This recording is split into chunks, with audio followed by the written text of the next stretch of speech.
every weekday. Pod up, because we are Gator fans. So say it's great to be a Florida Gator. Good morning and welcome to Pod Up with Matthews in the Morning from the Crime Prevention Security System Studios. We now have our best of the 90s of the Florida Gators.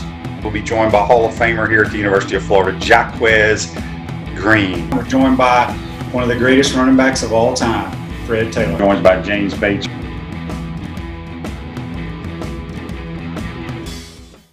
And we're joined by a UF Hall of Famer, Quezzy Green. Good morning, Quezzy. How are you? Good, Shane. How are you doing? Doing good, man. Before we get started, I'd like to, first of all, did anybody back in your high school days at Georgia call you Quezzy? No, I think Coach Spurrier started that. Then it just took off with the fan base. Yeah, that's what I figured. All right, so Quez, you grew up in the state of Georgia. Were a stud football, basketball, track guy up in high school. Did you want to be a Gator? I mean, obviously you saw what Spurrier was doing in his early years there offensively, but what other schools did you look at or potentially think about going to? When I first realized that I can play college football, at first I didn't even know that I was good enough to play college football. When I first realized it, I knew I wanted to play in the SEC. That's all I had ever known. Living in Georgia, seeing Florida, Alabama, Auburn, all those schools. And I actually got recruited by every school in the SEC. And it came down to where I could play not even really the earliest set. It was like, if I wasn't a starter, could I still play? And I knew at Florida, they ran more than just 21 personnel most of the time. So I knew if I didn't start at Florida, Spurrier put 3 and 4. We did that against who? Against Kentucky. Wow. I had a quarterback sneak. I caught a pass. I think Alonzo Sullivan threw me the double pass back to the quarterback, and I scored from about 30 yards out, and obviously I threw a couple. Wow. I didn't know that. Actually, the day I did it, I didn't realize I did it until I got in the interview after the game, and the guy was asking me about it. I was like, yeah, I did. That did happen out there tonight, but I never realized it. But looking at the same way, though. It's kind of all 3 touchdowns that I ate, as a matter of fact. Because one was the touchdown I threw was off Be Quick, and I threw a pass for a touchdown. The slant who caught it? Jamie Richardson. Jamie Richardson. Okay. It was good. It was one of them plays Spurrier made up. We ran Be Quick, and we knew the guys would fly up on the edge, and Jamie went in like he was going to crack the safety, went back to the back corner, and I threw it on the line. Yeah, a lot of people forget. That's what Coach Spurrier I think high school football, and we'll talk about that here in a minute, but high school football has changed a lot. Back in those days, they put guys like yourself, Ike Hilliard, they all played quarterback. So most of Coach Spurrier's wideouts could all throw because they were high school quarterbacks. Quezzy, looking back, would you say the biggest play in your Gator career was I think it was an audible by Dougie against Florida State. What was it, 5 semi? Yeah, it was 5 semi. It was 5 semi, and maybe a couple of plays before that, Samari Rowe almost picked the ball off. And you know how Doug is; he don't care. He's a gunslinger. So even with a minute left in the game, it was 5. Coach Spurrier called 5 semi again, and Doug gave me the face mask. And luckily, I ran a good route, and Doug put it around the money, and it was a big play in Gator history. Quezzy, when you look back, Coach Dwayne Dixon was the wide receiver coach. And I've had Coach Double D on my show. And, he's a guy that I think kind of flies under the radar because he had so many really good players and, just the way he worked with y'all and individuals and stuff like that. Just talk a little bit about what Coach Double D meant to you. And now that you're a coach, have you taken some of the stuff that you learned from him? I never knew how good of a coach Dixon was until I actually, as I got up into the NFL, because I was like, wow, these guys don't even coach. Nothing like, my coach did in college. Coach Dixon was big on fundamentals. He was big on what part of your game you were lacking, and he'll find a drill to, get that part of your game up to par. And we just worked, and he made it fun. So it didn't really feel like work, but at the same time, you was working on your fundamentals and your techniques. And to this day, he's the best wide receiver coach I've ever had. And, I take most of my individual drills or whatever when I first started coaching, even to this day, or some of the drills that Coach Dixon that taught us back in the day. You can't do as many in high school because you don't have, grad assistants and all that to help you out with the drills. But most of the basic stuff, footwork and distraction drills and top of your routes and route running came from what we did at University of Florida.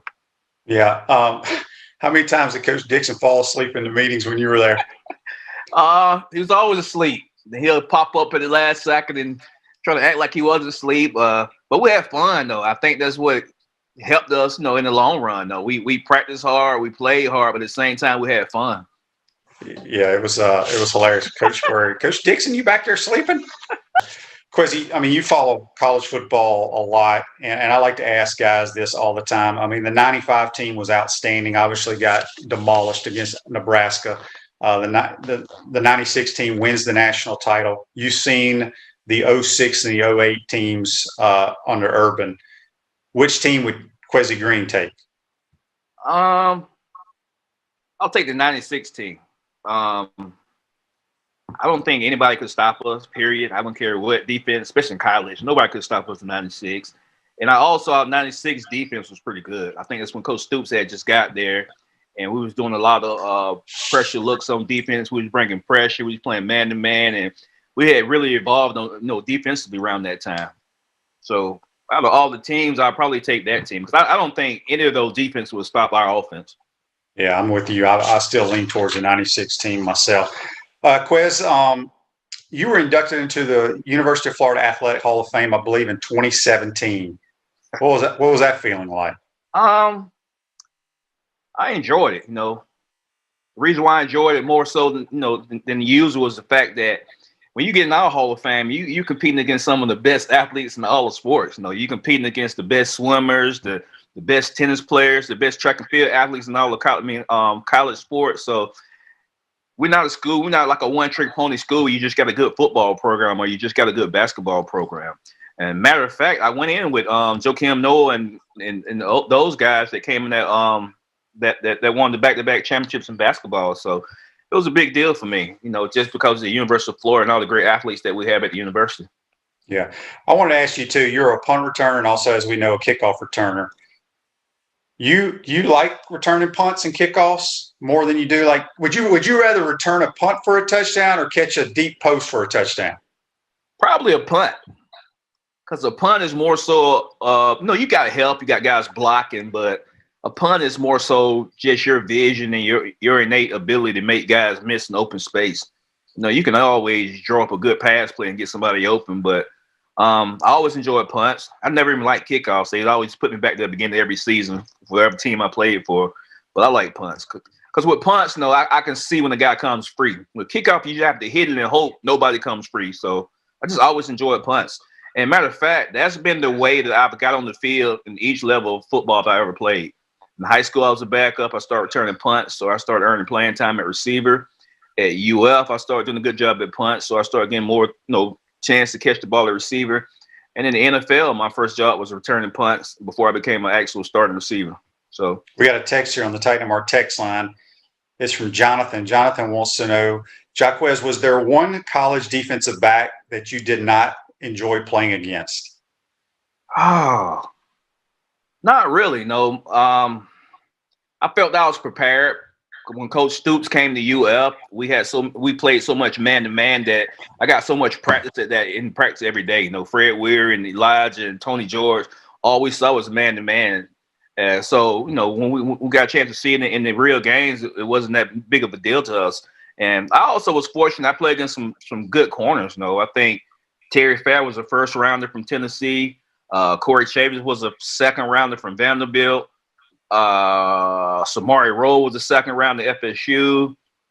I played against Patrick Surtain and Southern Miss that year. He was the second rounder. So I played against probably some of the best corners in college football that season. So I'll say Corey Chavis, just because Vanderbilt was a high pressure team. So you had to get open a lot faster against Vanderbilt than you had against most teams in college football. Yeah. I want to ask you this. With all those great receivers that you had pretty much every year until you were like the guy. Once Ike and Riedel left, you were the guy. Receivers are always open, and they always want the damn ball. did you guys ever argue with one another that I ain't getting enough balls thrown my way? Because I've always said to people on the outside, Coach Spurrier always did a tremendous job, regardless of who he had at receiver. He had certain plays built in for this guy. We're going to try to get Quezzy the ball and this personnel on this play. Or it may be this is what Ike does well. We're going to do this for Ike. But did you guys ever argue with one another or bitch and complain to Double D? We've never argued, and I've never heard one of our receivers argue on the sideline about not getting the ball. Like, we knew that it would be enough balls for everyone. Matter of fact, if we get in the game and one of us, like both of us have a touchdown, another one doesn't have a touchdown, we'll tell him to get in the spot because we knew the offense so well that we knew he'll probably get the ball for the touchdown. We've done that plenty of times. Like, I could tell me, hey, come get this. Come get this smash route. You're going to get it against man-to-man. Or Riedel would be like, come get this post right here. You know, it's going to probably be wide open because you know you're going to play a couple four against two tight end formation. So, and we were such good friends. Like, to this day, me, Ike, and Riedel, like, real close. So, it was never any dissension between any of us. So, we just the more each one of us played well, the better it was for the entire team. And we were competitive between each other. I think that's what made us so good. Yeah, and you brought up a good point because you just said against certain coverages, we knew where the ball should go. And that's one thing that, you know, there's a lot of great college passing teams out there, and the game has changed. But I feel like why Florida passing game was so good under Spurrier was because the receivers met with the quarterbacks and with Spurrier. So y'all knew at the line of scrimmage, whatever play was called, you saw the coverage, you knew where Danny should be throwing the football. Why do you think coaches don't have receivers and quarterbacks meet more together? I don't know. That's the only way you can get the gray area out the passing game. You know, once you meet together, you on the same page, you think the same. I don't know. A lot of things Spurrier did, he was way ahead of his time as far as coaching and schemes and whatever. To this day, I still meet with my quarterbacks and receivers. We meet together. We go over things together. We even get on the same page. I'm like, what you guys want to call this? What you want to signal this? You know, I think it's very important for both guys to be on the same page. I don't understand. Yeah. So, Quezzy, after your Florida career, you get drafted by the Buccaneers in the second round, get to stay in the state of Florida, play there a little bit, and move around. Just talk about your pro days. Obviously, it's a hard business to stay in, but you had some success with the Buccaneers. It was pretty good. It was fun.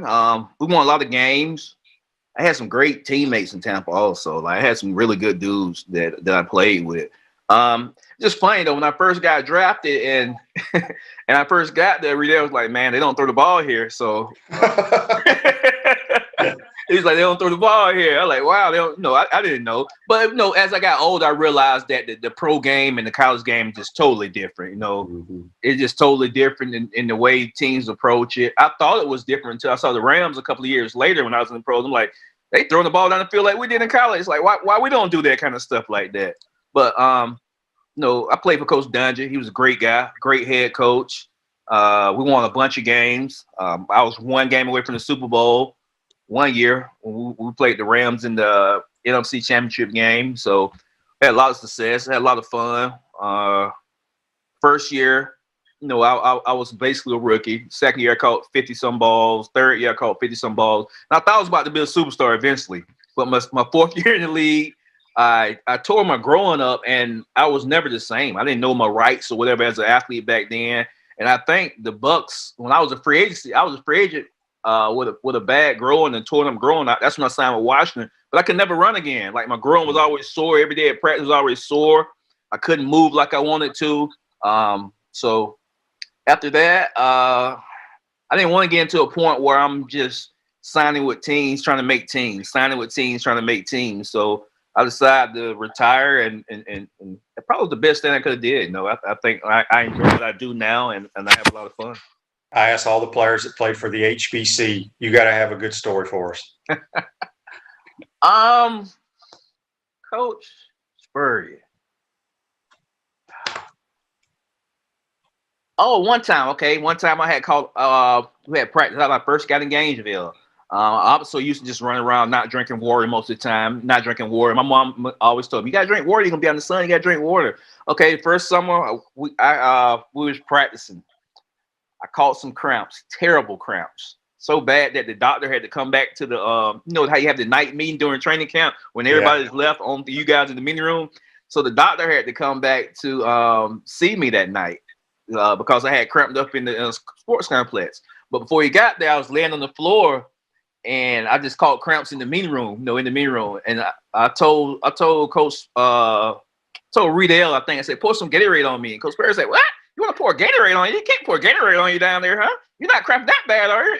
It was just funny, though. You had to listen to how you said it. So long story short, I had cramped up, full body cramps, and I had to wait like an hour for the doctor to get back in town to treat me. And I couldn't practice for like 2 or 3 days. I was in the wheelchair that night because my body was so sore. Well, Quezzy, we appreciate you taking the time. Good luck down there at Bradenton Manatee. We'll be following your team.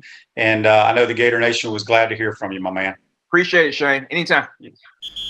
We want to take this moment to thank all our sponsors who keep the show going and pay the bills. Our premium sponsors are Crime Prevention Security Systems, large enough to serve you, small enough to care. Titan MRI, Gainesville's only locally owned and operated MRI facility. Meldon Law, the only official law firm partner of the Florida Gators. Peachland Dental, Gator Nation's first choice for dentistry in Port Charlotte. Comfort Temp, comfort is our business, peace of mind is our promise. QC Kinetics, live pain-free with QC Kinetics.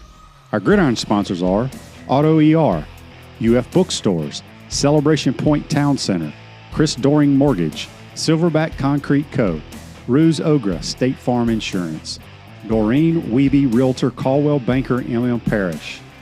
Our touchdown sponsors are Campus USA Credit Union, Adams Rib Company, Gator Dominoes, Celebrate Primary Care, Gator Bait Media, Okido America, Style Cuts, Ironwood Golf Course, Big Mills Cheesesteaks, MB Listing, McDonald's of Gainesville, 84 Lumber, Tropical Smoothie Cafe, Avra and Smith, Dowling Signs, Baker's Sporting Goods, Silver Cube Billiards and Sports Bar. If you are interested in promoting your business on the show, visit potupwithshane.com and click the advertise button. Again, thank you to all the great businesses that support the show. If you like what we are doing here, make sure you follow us and support the businesses that support us. We're joined by one of the greatest running backs of all time, Fred Taylor. How you doing, Fred T? I'm admiring your man cave, your background right here, man. Yeah, I got all those stuff. You only play for 2 teams. I played for a ton of teams in the NFL. I bounced around. But Fred, let's go back. I mean, you were on a really good team at Glade Central with some really good teammates.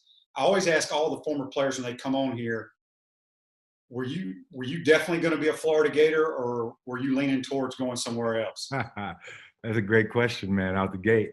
I committed to Florida State. I can just say that much. I committed to Florida State. That was my first visit. And I only took 4 visits. I took Florida State, Georgia, Michigan State, and UF was my last visit. Florida State was a team I grew up as a child. I liked. Their colors were similar to my high school colors, so I liked them. Excuse me. Georgia and Michigan State was pretty much, we were getting some money from a local guy.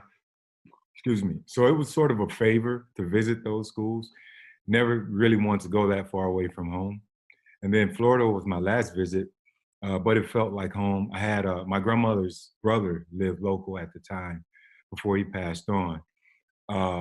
So that transition, you know, having never lived away from home from Belglade, Gainesville, he made it a lot easier for me. So just going there to visit felt right. The people were great. The hosts were great. And it just felt right. So I committed to Florida. I remember getting a call from Coach Bowden. Said, son, you must be less of a man to change your mind on us. Well, I'm only 17, Coach, 18. I mean, I guess I am less of a man at the moment. But I have to go with my heart. It's taking me, you know, more so than my word at the time. And it's the best decision I ever made. Yeah, no doubt about it. Who was the coach on Coach Spurrier's staff that was responsible for recruiting your area? Charlie. Coach Strong, baby. It was Coach Strong and Coach Zook. They sort of double teamed me a bit, but Charlie was down a lot. Coach Zook was down, And Coach Franks would come and check me out once they felt, this is our guy. But Coach Strong initiated. Then they brought in Wildman Zook to pretty much seal the deal. So I had two great guys to nab me out of Belgrade. Yeah, no doubt about it. Well, let's talk a little bit about your career at Florida. Eric Ritt's our all-time leading rusher. Most people think it's Emmett. But in my personal opinion, not because you're on my show, I think you're the best running back we've ever had here, even though Rhett was my teammate, is because I think you had speed and power all together. You were a big back that could run. Talk a little bit about, not only you weren't ever, quote, the featured back, because it seemed like Coach Spurrier played multiple backs, Eli Williams, Kerry Jackson, a bunch of different guys. Just talk a bit about how it was to kind of have to share the carries when you were here at Florida. I guess the way I came in as a freshman, I played a lot as a freshman. I led the team in rushing. I think it was just over 800 and some yards or some close to that or something. So coming in that way, and I guess the way I grew up, the way my grandmother raised me, we were in a 2-bedroom apartment, 5 kids. She raised 5 kids in a 2-bedroom. There's 6 people in a 2-bedroom, so we had to figure out how to share. So splitting time with Eli and Terry, we were winning. That made it a lot easier when you're winning. But I knew I would get in the game at some point. It didn't necessarily matter if I started at the time. I guess later on I grew into my confidence and my ability, and I felt that later I deserved to be a starter. Definitely around my senior year, it would have been a great battle. But I thought Coach Spurrier did a good job of keeping us all happy. We were a talented group that were coached real well by Coach Franks. And the guys were open. I think more than anything, if I can throw Eli under the bus a little bit, Eli never wanted to come out the game. But not that he was being greedy, I guess. But he's a player. He loved playing the game. And there were times when I got a little upset. If I got 3 carries in my series, 1, 2, 3 touchdown. My series is over. Now I got to wait 2 more series. So, and it didn't matter how many plays you played. It was just series. No matter whatever the outcome was, it was series, unless we had a special design, maybe a reverse or a halfback pass or something. Then Terry was the specialist for that. But it was great. Early on, it was great. It actually prepared me for my time in the NFL later in my career with Jones Drew. We had to split and do that rotation thing, become a 2-headed monster. But at Florida, it was great, man. The memories, the things that happened, the wins, the people that we met, the competition, the guys that we played against. Those moments were all special. I didn't have time to be selfish or be a crybaby or anything. It was just do whatever you can to help the team. When you look at that team, you were part of the national championship team in '96, and I'm sure you've watched a lot of college football, especially with your son playing. From a talent standpoint, the talent that was on that 96 and the 95 team, I mean, gosh, that's got to be one of the best Florida teams in the history of the game. Think about it.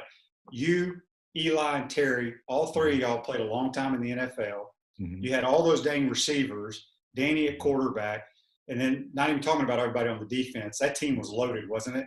Right. It was an amazing defense. I spoke a little bit about that on a recent interview, just the 96 team. And when I came into my own, was the 56-13 win against LSU, at home against LSU. I was suspended that year, did some knucklehead stuff, missed 3 games. But again, I just go back and say God does everything for a reason. I can get to that later. But just the team itself, the makeup, that year, that moment, will be in the history books forever. Very first national championship team in school history, all that good stuff. But just the players, we had a close-knit. We learned from the previous year, having lost to Nebraska. That taught us a lot. It taught Coach Spurrier a lot. I just know we were loaded on offense. Riedel, Ike, Quezzy, just at the receiver position alone. And then you throw in the quarterbacks. the running backs that we mentioned, myself, Eli, Terry. Then you go over to the defensive side of the ball, having guys like the Tico Browns, the Javon Curses, Johnny Rutledges, Mike Peterson, Ed Chester, even though he didn't go pro due to his injury. Ed was a monster. Reggie McGrew, who ended up going pro there. So we were loaded, and a lot of guys that I left out, but we were loaded, had so much talent, and we actually, I always kid, but I like to think that the class of '94, we sort of created that pipeline of great athletes that came through there, and then those national championships that followed, and in the recruiting classes that followed that '94 class, with the receivers that we brought in, the linebackers, some defensive players that we brought in. I like to say we were one of the best recruiting classes in the University of Florida history. But overall, that '96 team, even the '95 team, but that '96 team, I put it up against any team in Gator history, any team in the history of the NCAA football team. I thought we had a great squad. I go up against my guys all the time and say, I think we would have beat the 2005 or 2001 Canes, or one of those teams considered the greatest teams of all time. They can't sleep on that Gator team, man. We could score on anybody. That's right. At Chris Dorian Mortgage, they do mortgage lending right, helping home buyers throughout Gainesville and North Central Florida. Call Chris Dorian Mortgage today at 352-244-0840. We're speaking with Gator great Fred Taylor on the Titan. My guy, Doughboy. That's my guy. Yeah. Hey, so Fred, when you look back at your Gator career, we'll get to the NFL here in a minute. What's the one moment that stands out the most to you? Is it winning the national title? Is it, the beating FSU, I think in '97 when they were number 1 or number 2 in the country in the Swamp? Or is there one play, one run that stands out in Fred Taylor's mind? I think the thing, Shane, that stands out the most has something to do with the football field, but it doesn't have a whole lot to do with the football field. Getting in trouble in my junior year changed my entire life. I was on the verge of potentially being kicked out of school. I cried and cried and cried, talked to my grandmother every single day, praying with her. I didn't want to get kicked out of school. Coach Spurrier and I, I had a student judicial meeting, and they were going to consider how to handle whether they were going to allow me to stay in college or not. And, we had the meeting, and towards the end of the meeting, Coach Spurrier just popped up, and he never pops in on those meetings. And, he saw something in myself that I didn't necessarily see in myself, obviously, but he came in and he vouched for me.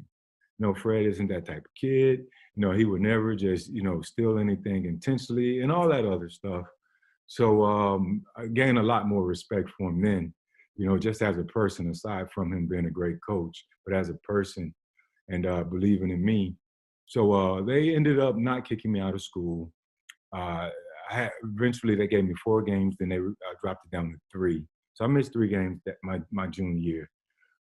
In hindsight, I was going to leave Florida and try for the draft along with Riedel and Ike. Didn't care where I was going to get drafted as long as I got drafted on the first day. So I felt I was good enough at those times to get drafted in the first 4 rounds. But God said, no, we're going to slow this thing down. You're going to miss those 3 games. You're not going to have a good draft rating, and you're going to come back your senior year. So he set something in motion that I didn't know at the time that eventually led me back to Florida my senior year, where I became the man in the backfield. Didn't rotate. I only went out when I got tired. Terry was my fullback, and we did some great things together. Rod Frazier, throw Rod in there too. And I had a great senior year. I ended up breaking the Citrus Bowl record in yards and carries that still holds till this day. So that moment changed Fred Taylor for life. Entering the NFL, obviously we being drafted first round, having a solid senior year. But what I carry with me from college, that moment to the NFL, a lot of the knucklehead stuff you think you can, manipulate and get away with, I had to cut that out and become a man. So it helped my pro career. Yeah, that's a great story. So you get drafted first round very early by the Jacksonville Jaguars. You get to stay close to home. That had to be exciting. And you actually got to play on some good Jaguar teams. Oh, yeah. Many of them right now. But you played with Brunell, Baselli, Jimmy Smith, Keenan McCardell. Y'all were close to making it to the Super Bowl. Just talk about what it was like playing in the Jaguars and getting so close to the Super Bowl. All right, Shane, I'm going to get to that. But Florida State 97 was my best game as a Gator ever. Yeah. So in the swamp, favorite game ever, 32-29. Okay, going to Jacksonville, an hour and 20 minutes up the road, I felt that I got the best deal in the entire draft. Being so close to college, still being in my home state, didn't have any state taxes. So my friends could come visit me. My college teammates can come visit. They can come to games, my parents. So I felt like I had a great opportunity being in Jacksonville. Gator heaven. So many Gator fans are in Jacksonville. And just getting there, 98, we went 11-5, made the playoffs, ended up losing 2. We beat the Patriots in the wild card round. We lost to the Jets in the divisional round. And automatically you think, okay, it's all right. It's going to happen again, because that's how the culture was at Florida. We always had good records, and it happened back to back to back. So in 99, we had an even better year. We went 14-2, lost to the Titans twice in the regular season. And then we lost in the AFC Championship game to the Titans. And again, so close to the Super Bowl, 30 minutes away, because we had to lead at half. So we were 30 minutes away. I still feel like if we had made it, we would have beat the Rams, the greatest show on turf. But that's just my fantasy till this day. No regrets, just a fantasy. And then you go, okay, we'll be okay. We'll get back there again. And then for 5 years, you didn't see the playoffs, and you realize the NFL is what it is. You're going to have some great seasons, some good seasons. You're going to have some very good seasons, and then you're also going to have some crappy seasons: 5-11, 6-10, 97, and it puts things in perspective. It shows you how you have to work a little harder, and it teaches you a lot about the narrow margins. And execution and all that stuff. So for me, the preparation for the game excited me more than the actual games a lot of the times, because that preparation part, learning situational football, and then being able to take it to the field, and then having to execute, that makes you a better pro, and it made my career a little bit easier for me. You were inducted into the, I want to say it's called the Pride of the Jaguar, yeah. Ring of Honor type thing. Yeah, same thing. What did that mean to you? It was huge. I didn't set my goal on achieving that feat or that honor. I never set my goal on Hall of Fame. My phone is ringing, I'm sorry.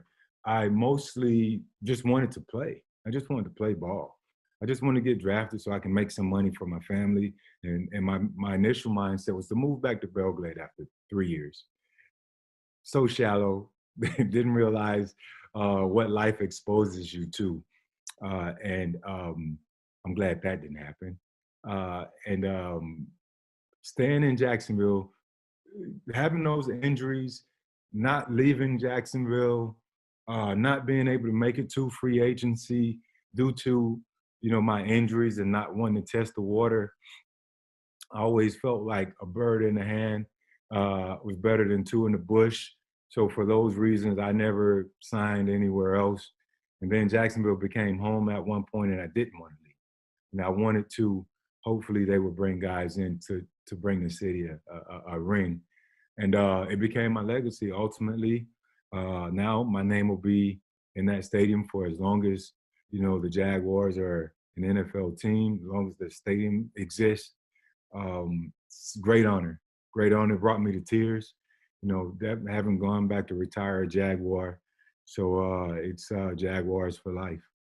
Well, Fred Taylor, we appreciate you joining the show today. Hope you and your family are doing well. Stay safe, my man, and we'll keep our fingers crossed for that gold jacket. Appreciate you, Shane. Always a pleasure, man. Thanks. Go Gators. We want to take this moment to thank all our sponsors who keep the show going and pay the bills. Our premium sponsors are Crime Prevention Security Systems, large enough to serve you, small enough to care. Titan MRI, Gainesville's only locally owned and operated MRI facility. Meldon Law, the only official law firm partner of the Florida Gators. Peachland Dental, Gator Nation's first choice for dentistry in Port Charlotte. Comfort Temp, comfort is our business, peace of mind is our promise. QC Kinetics, live pain-free with QC Kinetics. Our gridiron sponsors are Auto ER, UF Bookstores, Celebration Point Town Center, Chris Doring Mortgage, Silverback Concrete Co., Ruse Ogra State Farm Insurance, Doreen Wiebe Realtor Caldwell Banker MM Parish. Our touchdown sponsors are Campus USA Credit Union, Adams Rib Company, Gator Dominoes, Celebrate Primary Care, Gator Bait Media, Okido America, Style Cuts, Ironwood Golf Course, Big Mills Cheesesteaks, MB Listing, McDonald's of Gainesville, 84 Lumber, Tropical Smoothie Cafe, Avra and Smith, Dowling Signs, Baker's Sporting Goods, Silver Cube Billiards and Sports Bar. If you are interested in promoting your business on the show, visit potupwithshane.com and click the Advertise button. Again, thank you to all the great businesses that support the show.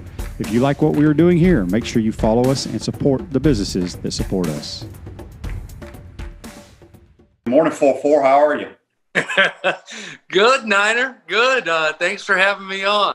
I want you to tell the story. It's one of my favorite stories about what Coach Spurrier, I think he said when you were being recruited, or what his kind of punchline that he used about coming to the University of Florida.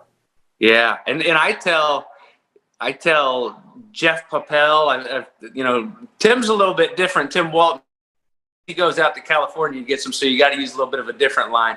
But it's so true. I went to high school up at Sevier County High School in East Tennessee, same high school at East Tennessee. And back then, he didn't go chasing guys around the country really at all, but if he had someone from out of state that he was recruiting, his big line was, you move down to Florida, you got a chance to come right now, and you're 18. And it's true. I mean, you don't go on spring break to Dayton, Ohio. You come down to Florida. No doubt about it. So tell us, a lot of people may know and may not know, you were in the Water Boy. Are you still getting royalties from that? Okay, so for those of you who have seen the Water Boy and don't know, my part is in Bobby Boucher's first game.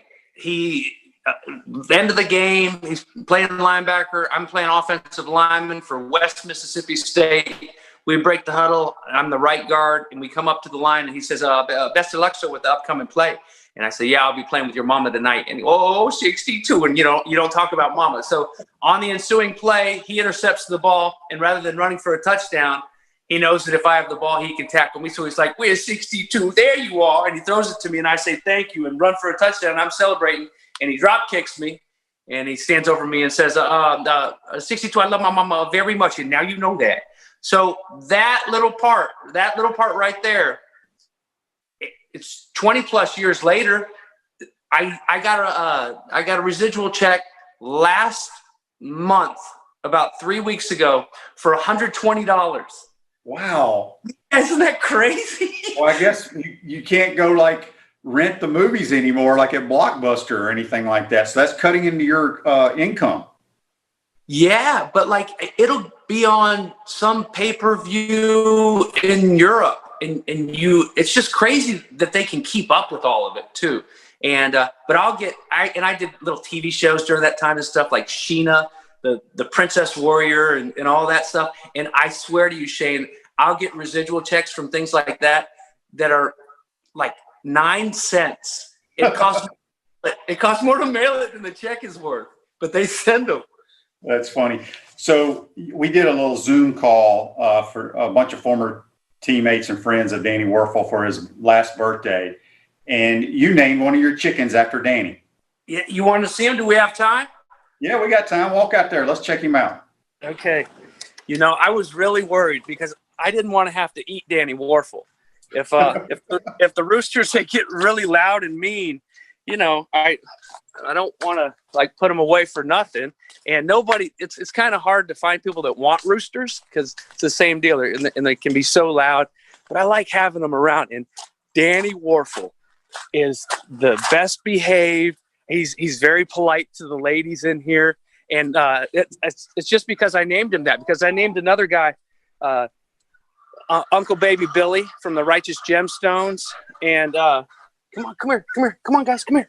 So come here. Here you go. Danny's back here. Everybody say hello. You guys are big time. You're on Shane's show right now. There he is right there. That's Danny. Okay. That's Danny Warfel. Danny's a sharp-looking fellow. Yeah. You know, every now and then it's kind of fun to hear him out here crowing in the morning. I'll say, "Shut up, Danny Warfel! Shut up!" All right, Batesy. Let's talk about your kids. Obviously, your wife, Tina, was an All-American swimmer here. You got Talia Bates, just finished her freshman year last year. You got Georgia Bates, who's will be on the swim team next year. Just talk a little bit about what they've done so far. Oh man, I'm proud of them. And Jake is doing his thing over. He goes to UNF, our son. Well, and I have a question for you about Jake after you talk about your swimmers. Oh, okay. And well, it's, you know, like you've seen with Luke, like all these parents are seeing with, you know, not just their kids that are athletes. It's tough. I feel for them. You know, these experiences that we, you know, think back on and had so much fun around, you know, high school age and college age. It just makes me want to make the most out of every day. And that has been I know a lot of people have talked about the silver linings that they've had throughout this whole pandemic. But one thing is, you know, when we sent Talia on her way as a freshman, thought that she'd never live with us again, but she's lived with us for a couple months, and that was kind of fun. And Tina had to remind me several times. I'm like, "Why doesn't she want to watch a movie with us?" And Tina's like, "Would you have wanted to watch a movie with your parents every night when you were her age?" I was like, "Okay." But you know, and so that really has been a blessing, and that's been fun, and I'm glad that both of them have swimming right now and through all this, just to stay busy. And they were lucky. Talia trained with Caleb Dressel and Ryan Lochte and all these pros that are with Greg Troy during most of the pandemic. And just, you know, Greg Troy's old school, man. He's a good dude, and he's tough on his swimmers, but that's why they're so great. And he didn't have different practices, different sets for the girls. So it was just like, all right, go keep up with Lochte and Dressel and good luck. And if anybody's going to try it, it's Talia. I mean, she's the hardest worker I've ever been around, and I'm proud of her. And George is doing really well. Like you said, she'll be a senior at Buchholz this year, and hoping that they can get a couple meets under their belts. But she's so fired up and ready, knows pretty much everybody on the team there right now, but she's got to wait another year to get up there. But she has committed to Florida, and I'm so excited for her. And you know, as you well know, it's tough to beat the University of Florida, and not just because I'm a Gator. And when Talia was being recruited, Tina and we kind of thought, oh, do we really need to go on this unofficial visit? We know everything there is to know about Florida, but we had no idea. I mean, I had no idea the Hawkins Center and just the support staff. It's second to none. I'm really, really proud that they're at the University of Florida, and we're so lucky that it's right down the road, and it just so happens where we went to school. And so just bubbling over with pride for both of them. There's Hank. We had a couple of people here on Facebook Live ask where Hank is. There he is. Mug in the picture. Hank, look, there's she. Look, there he is right there. See you? So Bates, last thing for you, Bates, we got about 3 more minutes here. You're also a professor at the university teaching play-by-play, announcing, what have you. let everybody know briefly how you're enjoying doing that. Mike Hill's program, UNC Charlotte at North Carolina. And I had a handful of North Carolina games with Mac Brown last year. Sam Howell's fun to watch. It's a fun team. And shoot, we had that, what was it, 6 overtimes? We had that 6 overtime game at Virginia Tech. We had the Duke game. So we had a lot of great games. So I'm looking forward to getting back with them.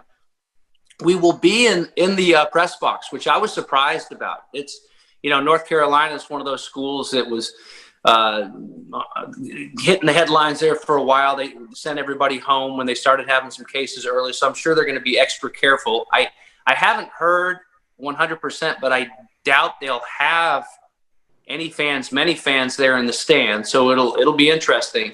And I wouldn't be surprised if some of my games as we go, we're calling a game in Charlottesville from Charlotte, North Carolina.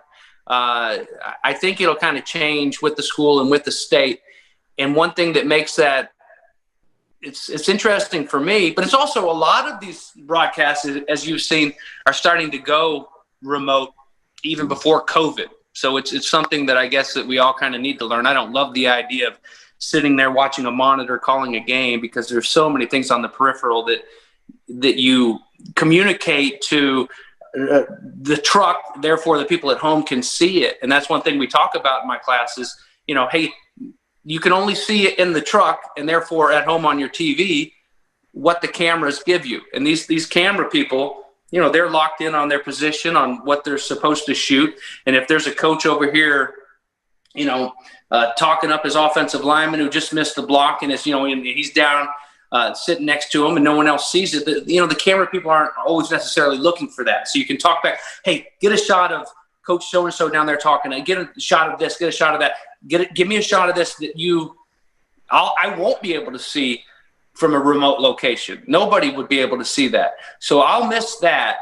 But it'll also be interesting, and I'll grow, and I know my class will grow to kind of go through it with me.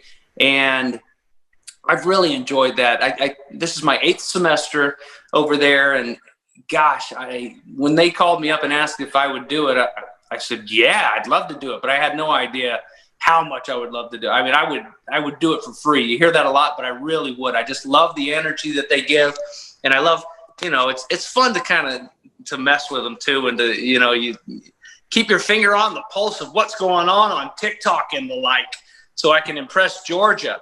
But and we're having class in the swamp this semester. I don't think I want to go in the classroom right now anyway for a while and sit there and, in a small classroom.